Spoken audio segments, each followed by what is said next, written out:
look at each other's elbows, like give a high five. It's always a perfect high five. Just teaching you something new. Go ahead. Why do you know that? I'm about the information. Let's try it. Okay. High five. Oh my God! It worked. This is another installment, and this is Selling for Artists. Is that what you just said? Selling for Artists. But before you even start, remember to like and subscribe. That button right down below you. Stop what you're doing. Wait, pause the video. Okay, you subscribe, right? All right, cool. Let's continue then. So we are continuing our series on selling for creatives and artists. Now, if you are like me, we know we are very passionate about our art. We are sensitive about that junk, okay? But sometimes when it comes to selling, we can be a little on the lax side. Maybe we don't know how to price things, or maybe we don't have like the right selling strategies because we're so attached emotionally to the art. Makes sense. So we have our great friend, James here, who is in the building, who is an amazing salesperson. Been doing it a long time, but I'm not going to intro him and let him introduce himself. So can you tell the people like who you are and what you do? Don't be long-winded. Okay, I'll make it short and sweet. Thank you. So my name is James Henry. I've been in sales for the last 80 years. No, sorry, like about 15 years. But I've been selling all my life, so I understand when it comes to sales. This is what I do. I'm a real estate agent now for the past 5 years, and that's all I do and what I do. So, ThumbPrint Realty, we are the most trusted real estate brokerage in Massachusetts, located right at 472 Washington Street in Dorchester. Definitely check us out. Check out my website, jameshenry.thumbprintrrealty.com. And all the information will be in the description below because clearly we don't remember it now, so it's okay. So we are going to talk about sales and effective control. Has effective communication played in terms of you being able to sell as a profession? I mean, so communication, that creates trust. You have to learn to communicate with your clients as well, even as your team members as well.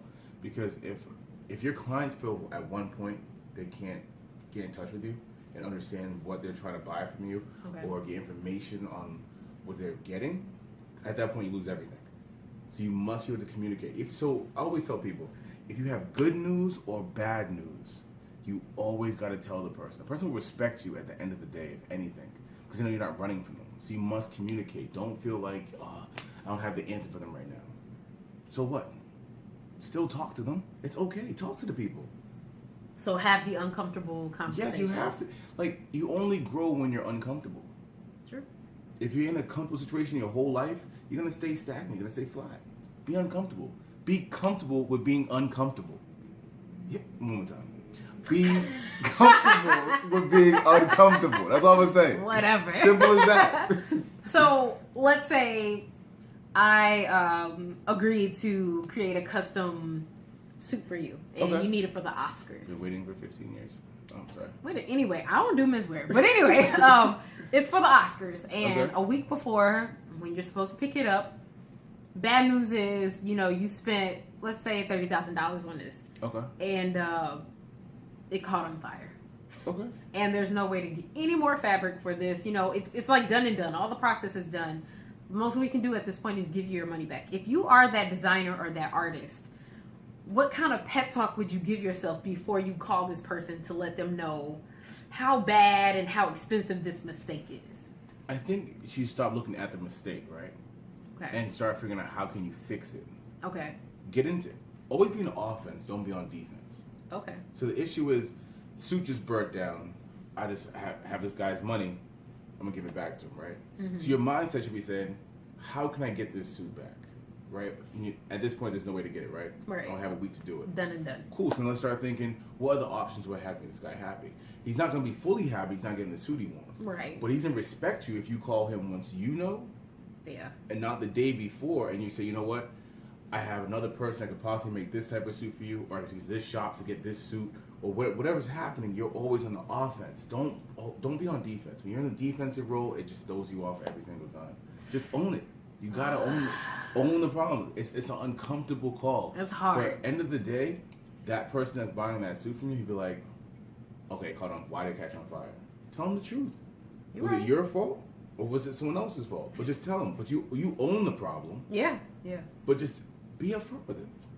If you had to give like a rule of thumb, how many other options would you suggest that you give that client now that you've burnt their suit up?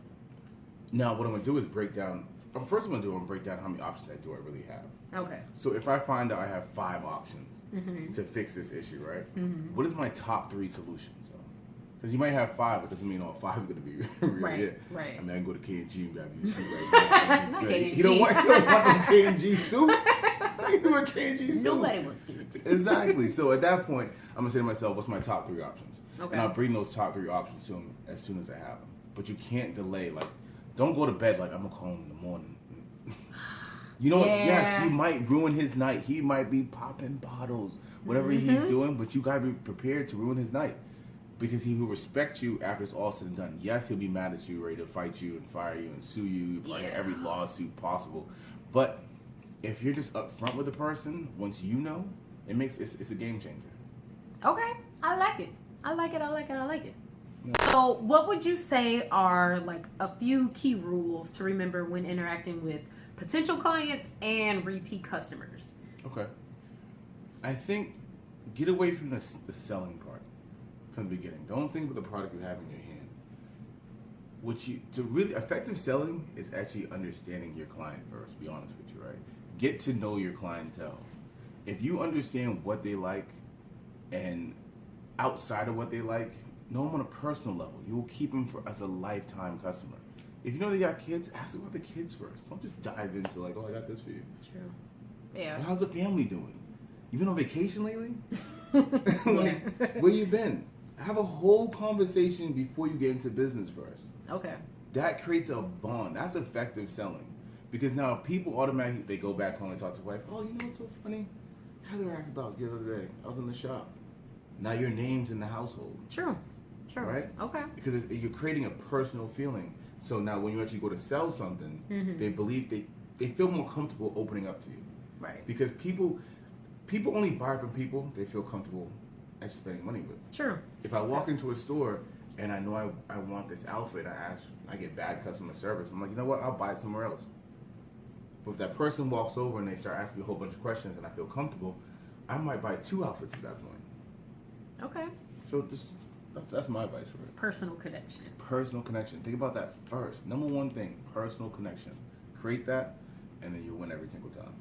So, do you have any like big no-nos as far as selling goes? Like, big absolutely no-nos? don't do big this. no-nos? Like, big no-nos. Don't lie.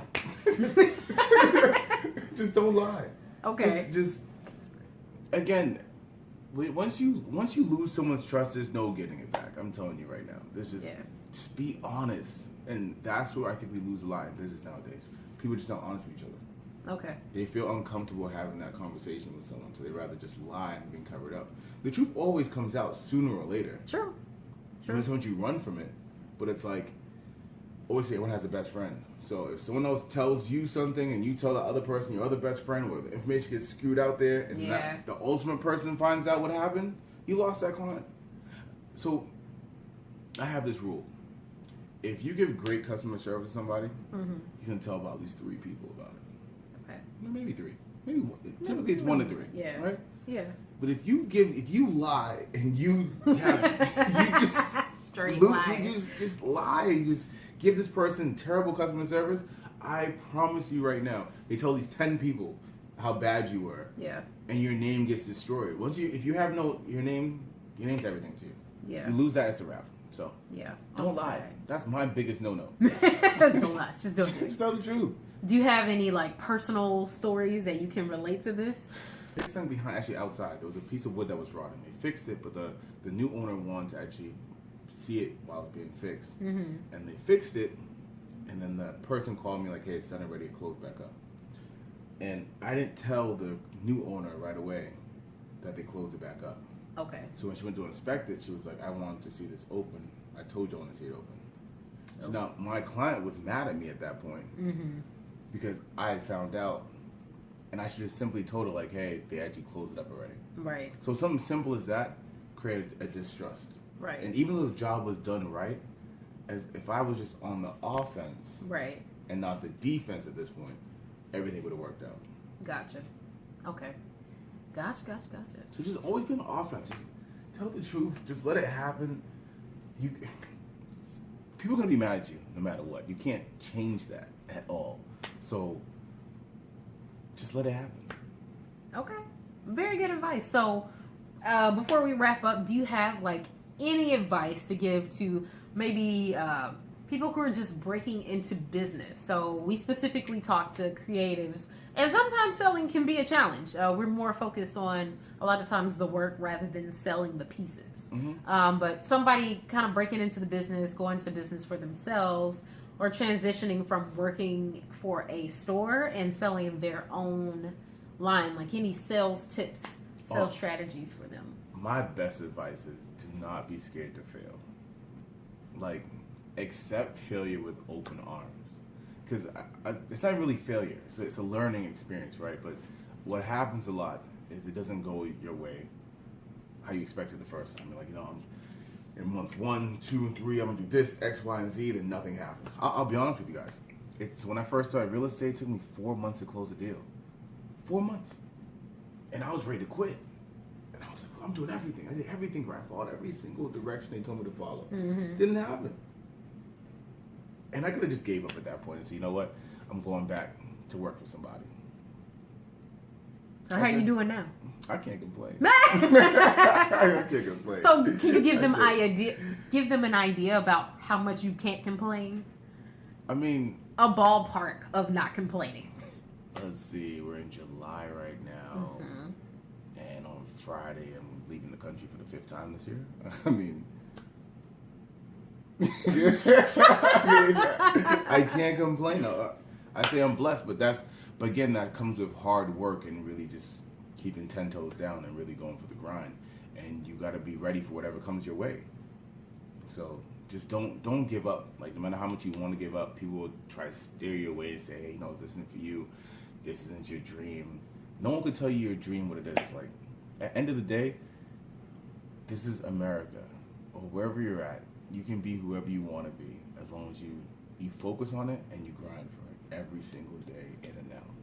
Well, thank you guys so much for watching. This has been another installment of BluOranges. This is sales planning for creatives. Don't forget to like and subscribe to the channel below. And until next time, it's like, right. Yeah, wait. Like, I think. No, it's on that like, side.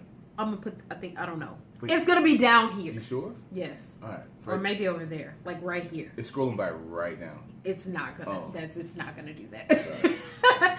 But you can still like and subscribe. And until next time, peace. Bye, guys.